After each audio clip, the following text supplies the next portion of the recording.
Сайн байцгаана уу? Нью-Жерси мужийн Монмут Каунти дахь далайн эргийн бяцхан хот Лонг нь ердөө 32 мянган хүн амтай. Далайн эрэг дагуу цунаж тогтсон байршилтай учраас нэршил нь Лонг болсон юм байна л да. Ихэвчлэн амарч альжаалаа тайлахыг хүссэн хүмүүс ихээр жуулчлан ирдэг болохоор хөгжил хөөр баяр зугаа цэнгэл ихтэй газар. Скот Каллогийн 2001 оны 9-р сарын 1-нд Нью-Жерсид төрсөн. Аав Стивен, ээж Линда болон ах эгч өвөө нарынхаа хамт тавуула жирийн л нэг 2 давхар байшинд амьдардаг.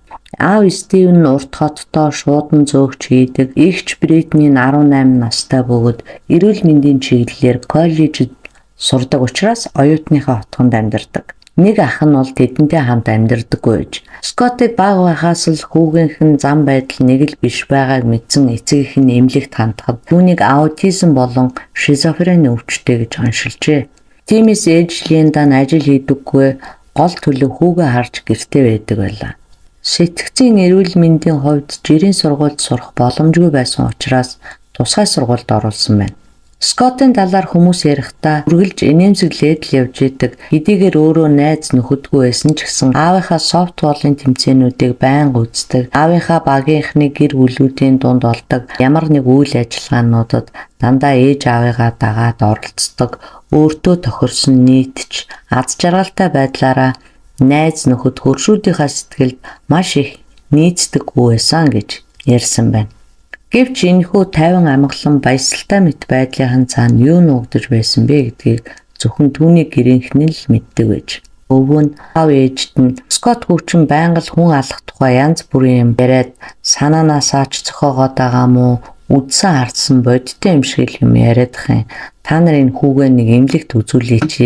Мэрийг ч гэсэн нэг л өдөр би таныг ална гэж хэлсэн гэх мэтчлэн ярьсан байна. Мэри гэдэг нь Мэри Шулс гэдэг эмэгтэй бөгөөд өвөөтэй нь олон жил хамт амьдарсан өвөөгийнх нь найз бүсгүй буюу нэг сандаа эмээн юм байна. Өвөөгийнх нь хэлсэн тэр үгийг сонсоод ээж аав нь юу хэлэхэж мэдсэнгөө. Хэдийгээр жирийн хүүхдийг гүйцэхээр ухаантай биш ч гэсэн бусдтай жирийн харилцаад явдаг хүүхдийг нь ад үзэх маягтай яриад ахаар нь дотроо дурамчхан байдаг гэж. Гэтэл өвөө нь удаа дараа ийм яриад ахаар нь Скот өөрөө ч тэрүүндээ санаа зовсноо яасан. Өөрийн ирэхгүй сэтгцийн өвчнөдөө нилээн санаа зовниж хэлсэн байна. Тэгээд ээж аавдаа би ер нь эмнэлэгт хандмаар байна. Өвгийн илтгэр үнэхээр миний бие тааруухан байх шиг байна. Эмнэлэгт хэвтэж удаан сайн эмчлүүлбэл дээрдэх юм шиг санагдаад байна. Миний толгойд ч гэсэн янз бүрийн муу бодлоод орж ирээд байна. Гэхдээ ээж аавдаа хэлэхэд нь бол ээж нь одоо хүүгийнхээ сэтгэл зовж байгааг анзаараад хамшиг ийм өвчтөө хүмүүс олон байдаг. Тийм учраас чи өвчнөдөө эмзэглэх хэрэггүй. Удахгүй зүгээр болно гэж тайтгаар болдог байв. Ээж Линдагийнх нь хувьд хүүгээ эмнэлэгт хэвтүүлж эмчлүүлнэ гэхээр ойр дотн асрах хүн байхгүй, ганцаардмал дээрээ улам ганцаардуулаад хувь заяаг нь бусдад даатгаад аячна гэсэн үг гэж бодоод ер нь одоо харсаар байж хүүгээ өсөр аяна гэж яаж байж болох вэ гэж боддог байсан байна. Ээж нь бол ер нь хүүгээ байнга харж хандаж орой хамт унтаж өглөө осоход нь хувцсыг бэлдээд ивхээ тавьчихсан, галтгоонд ороход хоолыг бэлдчихсэн, ер нь л мөнхийн халамжилдаг, үүндээ ч өөрөө дадчихсан бас их дуртай байдаг байсан болохоор хүүгээ өөрөөсөө холдуулж таньж мэдхгүй эмч нарт даатгаад эмнэлэгт хэвтүүлчихнэ гэдэгт бол маш их дургүй байсан. Тиймээс эмнэлэгт хэвтий гэсэн санааг нь эсэргүүцэж ээж нь чамааг одоо өөрөөсөө холдуулж эмнэлэгт хэвтүүлчихэд юу одоо сууж явах вэ? Миний хүү зүгээр л гэрээрээ эмээ цагт нь тогтмол уухтал болно. Ерөөсөө санаа зовох зүйлгүй. Их мэдчлэнгээр одоо сул дорой гэмгүү хүүгээ тайтгаруулж хүмүүсээс хамгаалдаг байв. Ер нь тэр өдрийг хүртэл Скот ээж аав хоёртойгоо хамт унтдаг байсан гинэ. Аав ээж нь хүүгээ аятай тухтай хэрэгтэй зүйлийг хажууд нь бэлдэж байхын тулд нэг өрөөнд хамт амьдарч байнга одоо хажуунаас нь анхаарал тавьдаг байж л дээ. Хөгжилтэй баяр баясгалантай байх байсан өдөр нь хар дарсан зүуд болно гэж хэн санахад дээ. 2017-оос 2018 онд шилжих төхөж байлаа. 16 настай аутизмтэй бусад хүүхдийг бодвол гаднаас нь харахад жаргалтай хэвийн харагддаг Скот Каллогийн хүүд чухам юу тохиолдсон гэж та бодож байна? Гадаа цас орж эргэн тойрон ногоон байсан Лон хот битүү цасаар бүрхэгдсэн хүйтэн шөнө байлаа. Гэвч зул сарын баяр төгсөн тул оюутан эгч нь хүртэл өвлийн амралтаараа ирчихсэн тэднийхэн бүгд л галынхаа өрөөнд цуглаад инээдгөөр болцоон зул сарын баярт бэлтгэн дор бүрдээ баяр хөөртэй байцгаав. Харин тэдний тунд ганцхан Скот л байсангүй. Тэр өдөр ягаад ч Скотын бие нь жоохон тааруу толгой нь баг зэрэг өвдөд байсан болохоор өрөөнөөсөө ч барагдах байсангүй. Ер нь Скотын толгойд байсгээд л өвдөх нь бараг хэвийн үзэгдэл байсан учраас энэ удаа түүний толгой өвдөж байгаад хинч тэгтлээ анзаарсангүй. Харин ч гэрийнх нь ганцаараа тайван байг дээ гэж бодоод өөрсдөө галын өрөөндөө цуглаж удахгүй болох гэж байгаа баяртаа бэлтгэж байлаа. 2017 оны 12 дугаар сарын 31-ний шөнийн 12 цагийн салют буутахаас яг 5 минутын өмнө хар хүрм өмсөж, хар шил зүүж, чихэндээ чимээ намтгах бөглөө хийж, яг л терминатор шиг мөрөндөө автомат буу үрсэн Скот Галлогийн өөрийг нь галын өрөөнд дуутахаар хурч ирэх ээжигээ хүлээгээд өрөөндөө зогсож байв. Өрөөнийхөө гэрлийг унтраажээ. Мэдээж ээж нь заншил ясаар хүүгээ дуудсаар бидэнтэй нийлж гэр бүлээрээ он гаргаж хөвжөлдөөрэй гэж хүүдээ хэлэхээр өрөөнийх нь хаалгыг нээтэл хүн шууд л ээж рүүгээ гал нээсэн. Гэнэт буун дуу гарч ээжийнх нь дуу алдан ам тавих чимээгээр доод давхраас хар ирчээрээ гүйж ирсэн аавыгаа тэргээр мөн л буудж эхэлсэн. Хэдийгээр аав нь бууны сумнаас өөрийгөө хамгаалан бултахыг оролцсон ч амжаагүй бөгөөд аавынхаа татвасгийн хөдлөх биеийг хөдлөхгүй болтол нь нийтдээ 5 удаа буудаад тэгээд аавынхаа амьгүй болсон биеийн дээгүүр нь алхан цаашаа явж шатаар бууж ирмэгцээ. Чухам юу болоод байгааг ухаарч амжаагүй байсан. Гэрийнхэн рүүгээ гал нээж хамгийн түрүүнд өөрийн эгч Бритнигийн нүүр болон цээж рүү 3 удаа буудсан. Түүний буудах хүн бол энэ 3-аар тогтсонгүй. Хар багасаа л эмээ гэж дууддаг байсан хөөрхийн Мэрийг 4 удаа буудаж мөн л амийн хороо. Энэ үед өвөө Адриан насны ханиа мөн ач охиноо гашуудлалтайгаар амиа алдахыг хараад зүрхэн дийлэлгүй газар дээрээ ухаан алдаж унсан байна. Скот үүнийхээ дараа өөрийнхөө өрөөрөө буцаж ороод цагдаа ирэхийг хүлээгээд суусан. Ийхүү тэр яагаад ч юм өвөөгөө болон ахыгаа мөн ахыхаа найз охиныг алсангүй. Цагдаа нарыг гэрт нь ирэхэд гэр нь тэр чигтээ цусанд будагдсан хамаг юмсан эмх замбраагүй болсон аимшигтай дүр зураг өгцөн. Цагдаа нар Скотыг тэр дорн баривчилж авч явсан. Хэсэг хугацааны ухаан алдалтын дараа сэргэж цагдаад мэдүүлэг өгөхөөр ирсэн өвөөтөөгөө цагдаагийн газар тааралцсан бөгөөд коридороор алхаж байхдаа Скот өвөө рүүгээ эргэж хараад "Өвөө, би танд хайртай" гэж хашгирсан. Өвөө нь харин үүнд нь юу ч хариулаагүй хараагүй юм шиг л өнгөрсөн. Мэдээж юу гэж хариулах вүлээ дээ. Скот цагдаа нарт баригдахдаа маш тайван байсан. Гэвч удалгүй цагдаагийн өрөөнд мэдүүлэг өгөхөөр сууж байхдаа бол гинэт ямарч уурлаж, уйлж, ширээн дээр байсан юмсыг авч шидэж, хоёр гараараа толгоогоо барин бахирч байсан гинэ. Тэгээд түүнийг угаалгын өрөөнд оруулахад нүрээ угааж хэсэг тайвширсныхаа дараа эргэж ирээд ээж аав болон гэрийнхний яагаад алах болсон тугаагаа маш тайван юу ч болоогүй юм шиг ярьж эхэлсэн. Цагдаагийн мөрдөгч түүнээс яагаад үнийг хийх болов гэж асуухад мэдгүй гэж хариулаад хэлэх үггүй байсан мөртлөө тэгвэл чи яагаад буутахаа болсон бэ гэж асуухад би маш их ядарсан. Зэрхий их ядарсан учраас аш нь үргэлжлүүлэн буудаж чадахгүй байсан гэж хариулсан байна. Тэгвэл чи хэсэг амарсныхаа дараа үлдсэн хүмүүсийг буутах байсан уу гэж асуухад мэдэхгүй байна гэсэн гинэ. Нэг өсөндөө ядраагүй бол ахыгаа ч өвөөгөө ч буутахад бэлэн байсан гэмээр юм уу та? Тэрээр болсон үйл явдлын талаар ярихдаа би 2016 онд Лондонд болсон террорист халдлагыг анх сонсоод ингэж олон хүнийг буудаж үзмээр санагдсан. Тийм ч учраас бараг жилийн турш тэр тухай сонин сэтгүүлд гарсан мэдээллүүдийг цуглуулж бас YouTube-д байсан тэр үеийн бичлэгүүдийг бүгдийг нь үзсэн. Би өрөөндөө өдрийн турш тэр талаар өөрийнхөө цуглуулсан 30 гаруй сэтгүүлүүдийг харж байгаад өнөөдөр ер нь илүү тохиромжтой юм гэж бодсон. Тэгээд би бэлтгэж эхэлсэн. Учир нь би ахынхаа гар бууг байнга сонирхож хэрхэн сумлах болон гох тарах үйлдэлүүдийг нууцаар давтдаг байсан. Би сум нэвтэрдгүй хар хантаа зөмсөөд маш их чимээ шуугаан гарах байх гэж бодоод чихээ бөглсөн. Буу маань гинт гацчихгүй ямар нэгэн асуудал гарчихгүй гэхээс имэж байлаа. Тэгээд тэр цааш нь ярихдаа өрөөнийхөө гэрлийг унтраагаад ээжийг орж ирэхийг хүлээгээ зогсож байтал тэр өөрөө хаалгыг нээсэн. Түүнийг хаалга нэмэгц би гохоод дарж галлаж эхэлсэн. Буун дуу олон ээжийн орилох чимээгээр хар ирчээрээ гүйж ирж яваа аавыг буудаж эхэлсэн бөгөөд аав шархандаа эмзэглэн янз бүрээр хөдөлж бултах гэж оролдож байсан ч би түүнийг хөдөлгөө болон болтол нь буудсан. Үгснийхэн дараа цогцсон дээгүүр нь алхаад Шатаар доош бууж галтгооны өрөө рүү ороход хамгийн түрүүнд Бритни ихт ширээн дээр сууж байсан. Түүний цээж болон нүүр рүү 3 удаа буутсан. You said something about you weren't really mentally there.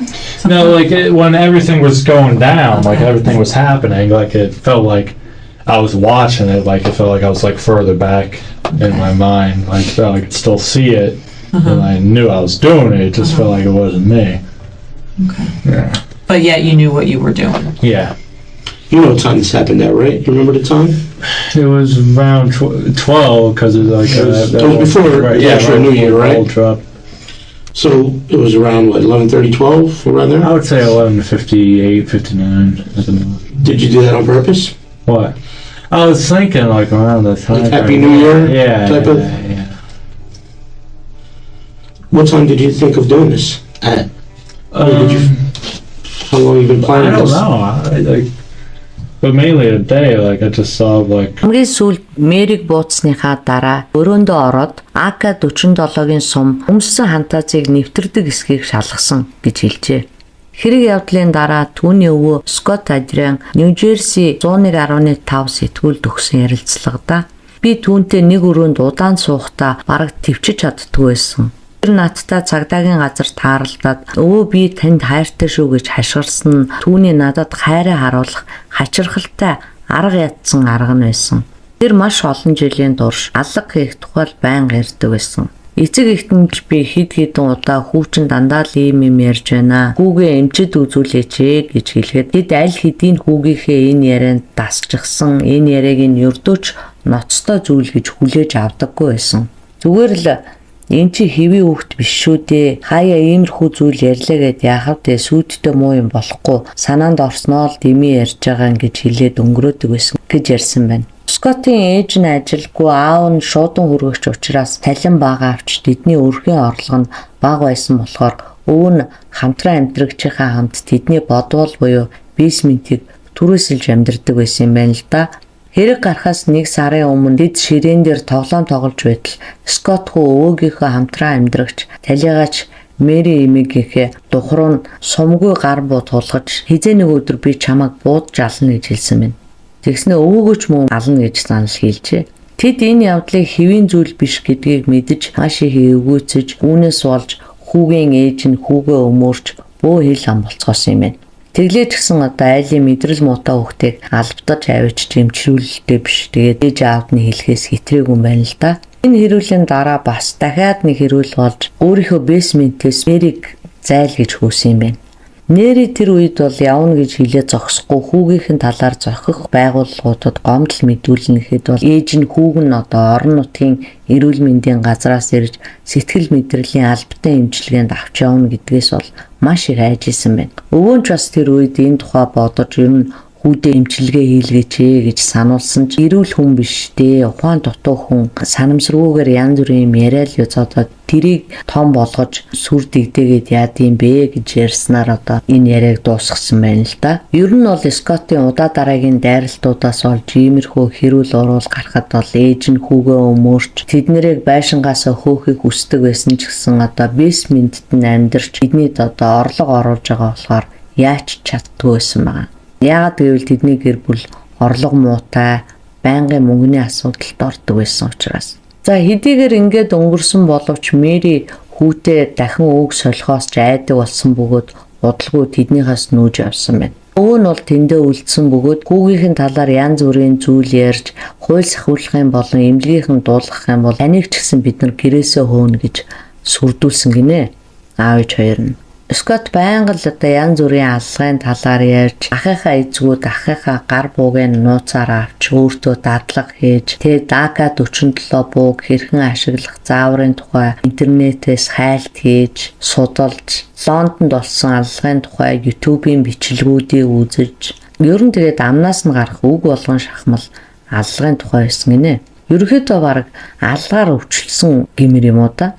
Хэдийгээр амьдрал нь баян чинэлэг биш мөнгөний асуудлаар дүүрэн байдаг ч гэсэн ээж нь бол өглөө болгон хүүдээ тусгайлан амттай хоол хийж өгдөг байсан гэн. Учир нь бол Скотт хоолнд маш их дуртай байсан. Чи яагаад ээжигээ алсан бэ гэхэд тэр намайг дахиж гомдоохгүй. Тиймээс би түүнийг алах ёстой байсан гэж хэлсэн байна. Тэгвэл чи яагаад аавыгаа алсан? Тэр чинь гэмгүй шүү дээ гэхэд аав наадгүйгээр гуниглах болно гэж хэлсэн байна. За тэгвэл ихчийг яагаад алсан гэсэн чинь ээжийг алсны дараа Бритни намайг үзэн ядах байсан гэж хэлж. Чи тэгвэл эмээгээ буюу одоо Мэриг хэдэн удаа буудсан бэ гэж асуусан чинь 4 удаа буудсан. 4 бол миний дуртай тоо. Тэр үед өрөөнд чимээгүй байсан боловч миний чихэн дотор, толгойн дотор маш их олон дуу хоолойнууд шаагилдаад байсан. Тэр чимээнээс болоод яагаад чи миний уур хүрээдсэн болохоор би түүнийг алсан гэж хэлсэн байна. Тэр үед цаг хэд болж байсныг санаж байна уу гэхэд 11:57, 58, 59 ч болж байсан баг. Тэгэхээр чи санаатаагаар буудсан байх нэ. Яагаад гэхэд шинэ жилийн мэд хүргэе гэж хэлэх гээд л би олон өдөр алах тухай бодож байсан ч тэр өдөр бол би бүтэн өдржөнгөө зөвхөн аллагын тухай бодоод байсан. Тухайн үед би яг л өөрийгөө дээрээс нь харж байгаа юм шиг санагдаж байсан. Би биеийн дотроо байгаагүй гэх юм уу да. Иймэрхүү зүйлсийг Скот анхан шатны байцаалтаар ярьсан юм байна. Скот их чинь амьд үлдвэл өөрийг нь үзэн ядна гэж бодсон мөртлөө ахыгаа амьд үлдээхдээ яагаад ах маань ч гэсэн намайг үзэн ядна гэж бодоогүй юм мэдэхгүй. Мэдээж ах нь ч гэсэн эцэг өгөхгүй өнчөрч үлдчихэж байгаа болохоор түүнийг бол үзэн ядчил таарах бах та. Энэ хэргийн улмаас нас орсон хүмүүс мэдээж бүгд л онцгой хүмүүс байсан тухай хөршүүд болон найз нөхдүүд нь бүгд л сэтгэлдээ үлдсэн тэдний тухай халуун дулаан дурсамжуудаа ярьцгааж байсан. Өвлийн хүрэм нэхий малгай өмссөн олон зуун хүмүүс цуглаж өөрхий зуурдаар нас орсон талигаачдын оршуулганд нь болцож байжээ.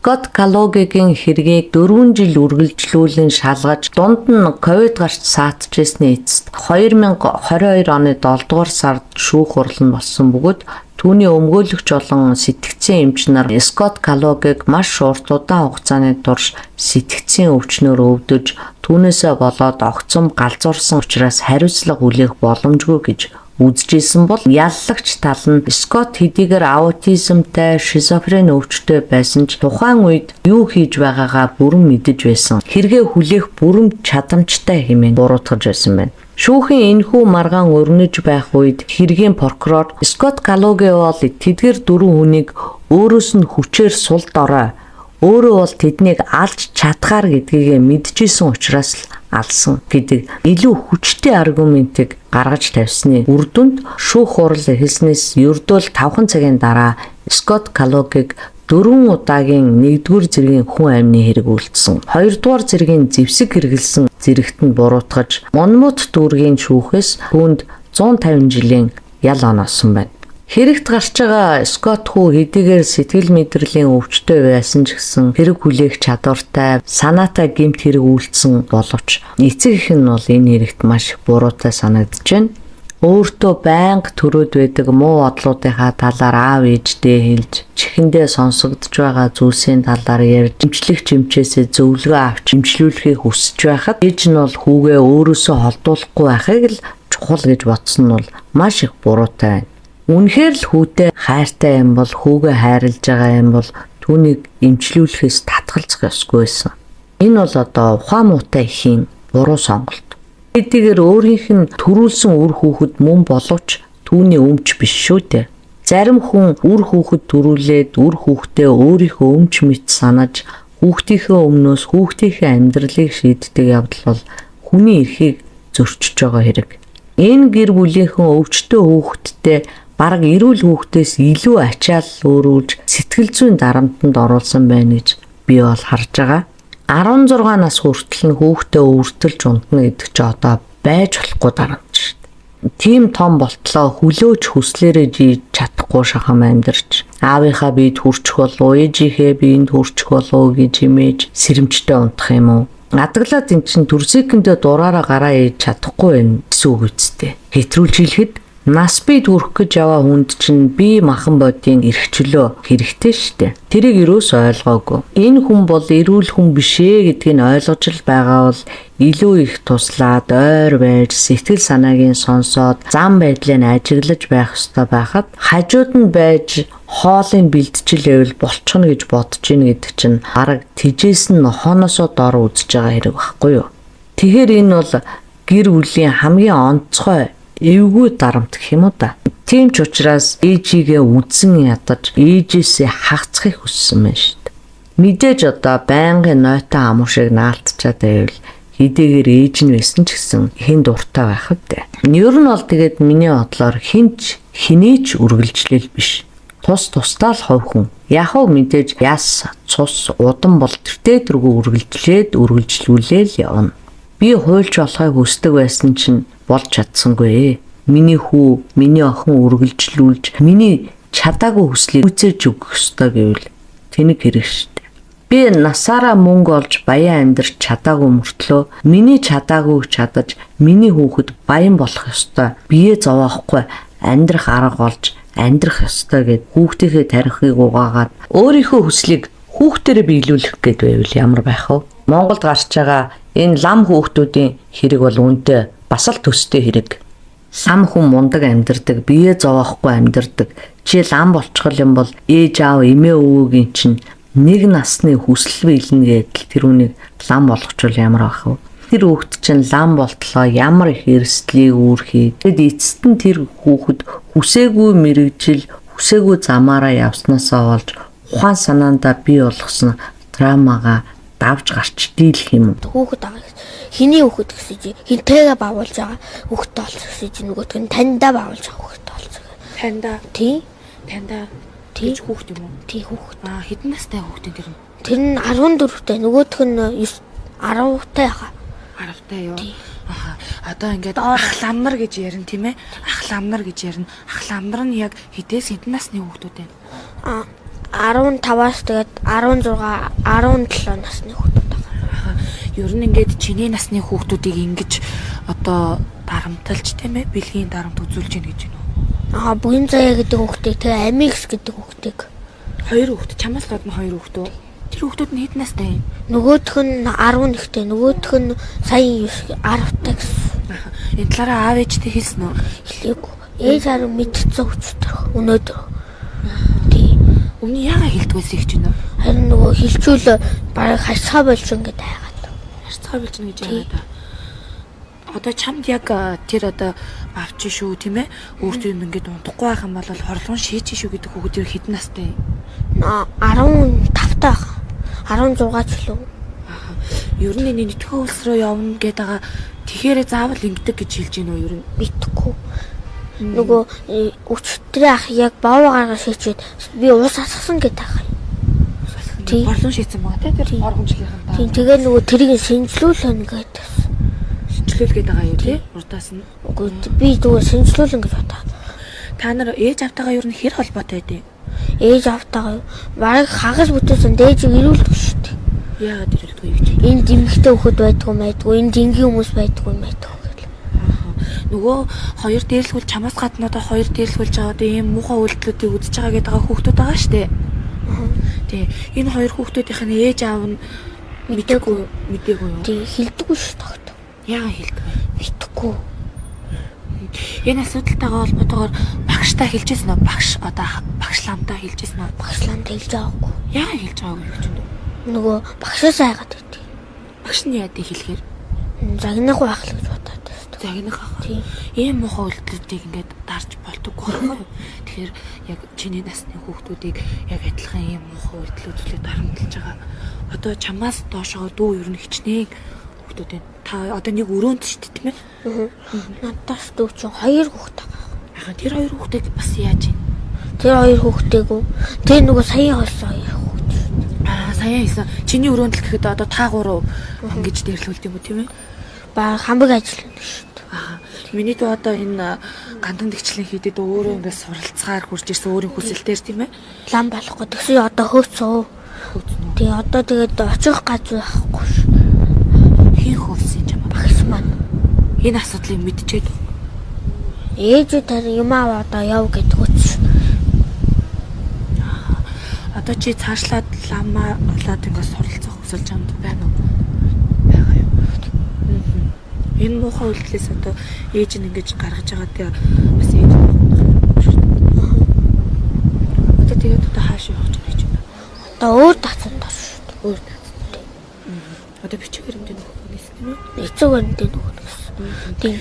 Чи одоо тэр хоёр хүүхдийнх нь ээж аав нь ерөнхийдөө хамт бас иргэдэг гэсэн тий ээж аавд нэг өрөөнд нь орж ирээ. Хичээ тэгээд нэг доор нэг өчтөө хоёр хүүхэд одоо хүүхдийн колонд явчихвал яана маана гэд доор ирээд л шүү дээ. Хүүхдийн колон гэж юу үг лээ? Яагаад хүүхдийн колон? Тэгээд тэр хүүхэд ихсэхгүй би хүүхдийн колон юу байдаг гэсэн асуу сорон байдаг гэсэн шүү дээ. Тэр одоо чамайг оролдог хүүхдүүдийг хүүхдийн колонд явуучвал яах юм битгий л гэсэн юм уу? Үгүй саяын доор ингэ тэгээ яриадсан. Нөгөө сэс илэрчүүл хүүхдийн колонд явчих واخ та гэдсэн шүү дээ. Оо тийм үү. Одоо тэгээд чамд яг одоо ямар муухай зүйл үзүүлж чинь тэр одоо чамаас ахлаа өмнө нэг намсраа гэдэг ах миний боо хөөх мөх гэдэг аль дээр анх орчих тэгээд тэнгүүтээ чи бэбитэй болох юм болов гэх асуугаад тэгэхээр би юу юм байдгийг асуу. Оож ихдээ би тийм юу огт мэдэхгүй. Тэгээд хүмүүс нь заагаад өгсөн. Тийм. Энэ хүүхдүүд нь хинээс орсон гэж байна. Мэдэхгүй. Өмнө нь ер нь бол ийм л зүйл байдаг гэсэн гэж байна. Тийм. Намайг л ороход бол тэгдэг шүү дээ. Одоо тэр муухай үйлдэлийг хийхгүй гэхээр яг яах вэ? Чамаа намайг үдээл загнаш. Тэгээ хайрцаа болмол. Одоо энэ чинь ном унших байгаа хүүхдүүдийг ерөнхийдөө бол ном уншдаг гэдэг одоо хоёр тустай хүүхдүүд байгаа шүү дээ тийм ээ.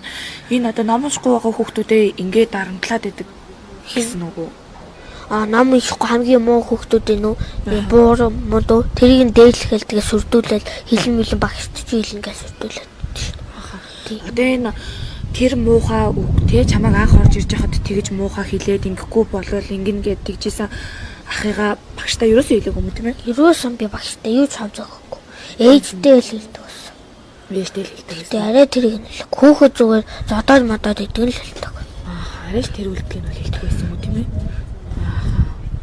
Одоо тэгээд энэ ахлах лам нь багш нь одоо чамд яг юу гэж энэ өнөөдөр гаргахтаа юу гэхгүй зүгээр хувцаа аваад яв гэсэн. Чи тэгээ бас орой болвол өрөөндөө хол хоног юм уу те? Орой юу? Өчтөр би салан дээр унтсан. Яагаад? Өчтөр нөгөө хүнжилмаа шээстэй. Одоо тийм муухай үйлдэл хийхгүй гэсний төлөө орлон шийдсэн. Үгүй миний орлон шийдэх тэг жижиг төмөл ахын орлон шийдсэн. Тэрийг тэгээ ус асгасан гэж бодлоо ирээд. Тэгээд сонин ус асгасан гэд бодлоо. Тэрийг шинжлүүлж олдсон бол. Тэгчин байна. Хичээндээ бас зодоод би дээр нь зөндөө ингээд одоо гэмтэл шарах учирч ирсэн гэсэн тийм ээ. Хин зодод юм чам. Тэг жижиг төмөл гэдэг ахал. Тэгээд тэр бацаа ах гэдэг. Бацаа гэдэг. Одоо чамааг ингээд байхдаа бас ингээд муухай төгсөн хуруугаа хийж. Тийм муухай ацтал шалны мотор хийгээд. Шалны мотор яа дээ? Шалны мотор бөхслүү тэгш. Өнөөдөр тэгсэж юу нөө бенз тэгээд бонз гэсэн. Тэр нь юу юм гэж асууж иж. Нэг нь бонз нь юу гэлээ ми бүдүүн бөхс гэсэн. Тэгээд бенз нөгөө бонз гэлөө. Бонз нь юу гэсэн шүү дээ. Бонз нь ястаа бөхс гэсэн. Тэгээ миний бөхсийг болж үдэнгэж чинийх бол бонз байна л. Бонз байна л гэдсэн шүү дээ. Ерөнхийдөө тэгж гинүү тий. Тэгээд одоо өөр яг яаж вэ? Өөр тэгээд цотоол өгдөө. Би тэгээд уулан болвол яах энэ татсантай баймаар л үгүй. Тэгэхдээ ийм гадуур байтлахгүй ийм хүмүүсийг байлгамааргүй тийм ээ. Өргөжлүүлж одоо ингээд суралцмаар байна. Гэтэ энэ муухай хайрцаатай хүмүүс таанд байна. Одоо шинээр орсон хүмүүс бас тэгвэл яах вэ? Шинээр орсон зөндөө жоо хүмүүс байгаа тийм. Тэгэхдээ одоогоор бол нэг л хүмүүс байгаа. Нэг л одоо шинээр орсон нэг л хүмүүс байна. Ямар муухай үйлдэлүүд идэх хүмүүс вэ те? Одоо энэ асуудлыг багш нь мэдсэн ч гэсэн чамаах өгөө явуулчихлаа. Тэгээ ямар шалтгаанаас энэ дацангийнхаа нэрийг гаргахгүй гэснээс л боллоо юм байна. Тэгээ намайг гинлгөөч. Өнөөдөр зөв ярьж байгаа тийм ээ. Хичээндээ үйлдэх юм за. Цаашаа зөөр ийм дарамт байхгүй тийм ээ. Ийм муухай үйлдэлүүд гаргадаггүй зөндөө гоё хийдүүд байгаа шүү дээ тийм ээ. Энэ тэгээд ийм муухай үйлдэл гаргаад байгаа хүмүүс энэ дасангаас гаргамаар байна. Тэгвэл дараа миний чинь дараа ч хөөхт ороод бас л ийм болов. Би орж явдаг 2 сар болж байгаа шүү дээ. Хиндээ бол яах ч гэдгүй шин. Тэгээ сүулдэл болгоод тэгээд болсон. Хиндээ яах ч сүулдэл гэсэн. Одоо жоохон зөндөө хүмүүс байгаа тийм. Одоо яг өрөөнд одоо 11 хүүхэд байгаа. Өрөөнд 11 хүүхэд. Тийм дээр 2 тэгээд доор одоо бол 5 гэр рүү гарсан байна. Ер нь дандаа ах 15, 16, 17 настай ах нар л ингэж идэв юм. Жохон хүүхдүүд 9 настай, 10 настай тий. Тэгээд орон сайн дээдлийн манай аим сажигнаад идэв. Дээдлийнх нь орон. Тий. Тэгээд хөдөөний лам нэгч энэ яасан унтаж болохгүй тэгээд орон 8 хөдлөөд байсан. Орон 8 хөдлөөд идэв. Тий. Дээр нь унтсан. Тий. За мэдээлэл өгсөн байна. Уйлаад яах юм за? Энэ хүүхэд одоо энэ сэтгэл зүйн травмагаа давж гарч дийлж чадах юм уу? Эсвэл одоо явж насанд хүрсэн хойноо ийм амьдралаар амьдрахыг хүсэхгүй байгаагаа мэдвэл яах вэ? Зарим нэг эцэг эхчүүд байдаг штэ. Ямар ч байсан нэг хүүхдээ эмч болгоноо. Тэгэхгүй бол одоо өтлөхөөр эмнэлэг үйлчилгээ үнэтэй болчихсон цагт өвчин тусаж өгөх болдог эм тариагаа ч гэсэн гэрээрээ хийлгэж байгаад нүдэ нийчих шиг ярьж идэг. Заавал тэгэд дор орж өгөж яах гэдэг. Өөрийгөө хичээж амьдраад өвтлээ хэвтэрт орохооргүй аятайхан эрүүл амьдрах шаардлагыг өөртөө тавиад амьдрал та тий. Өөрийнхөө амьдралыг нэг үр хөвгттэй даатчихсан. Иймэрхүү байдал бол маш их муу ур дагавартай.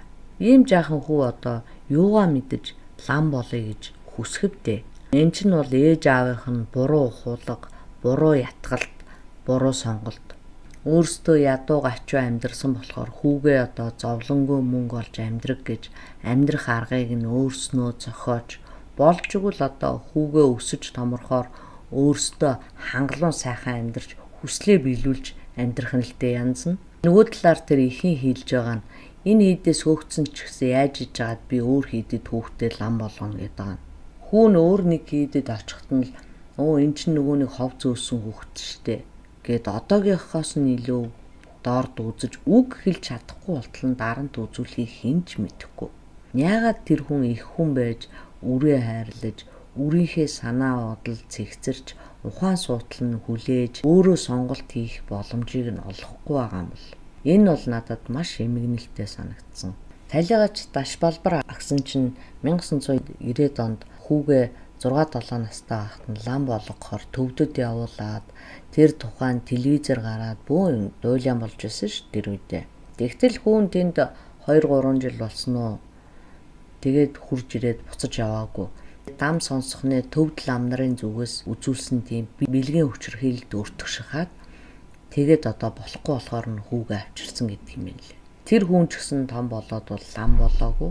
Тэгэхээр зэрэг хүүхдийнхөө өмнөөс сонголт хийнэ гэдэг бол маш буруу, маш бодлогогүй зүйл ээ.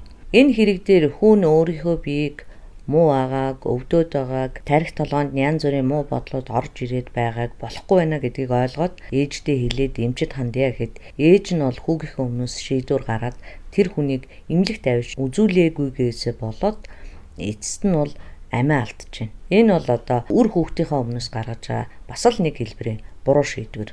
Яагаад гэвэл хичнээн ээж нь үр хүүхдээ өвдөж байгаа гэдгийг нь ойлгож ялаач гэсэн толгоон дотор нь ямар бодол орж ирээд ямар хөө байдалтай өрнөд яагаад энэ хүн одоо тарчил зовоод өөрөө ирэхгүй эмчит хандъя гэж хэлээд байгаа юм бэ гэдэг нарийн учрыг ойлгохгүйгээр шууд одоо эмчит хандаад яах юм бэ гэрээрээ эмчилнэ гэдэг бол энэ бол маш буруу алхам хийсэн гэж би ойлгож байгаа. Энэ удаагийн дугаарыг маань хүлээн авч сонссон та бүхэндээ бүгдэд нь их баярлалаа. Баяртай. Шинээр сонсож байгаа хүмүүс маань лайк, subscribe дараарай.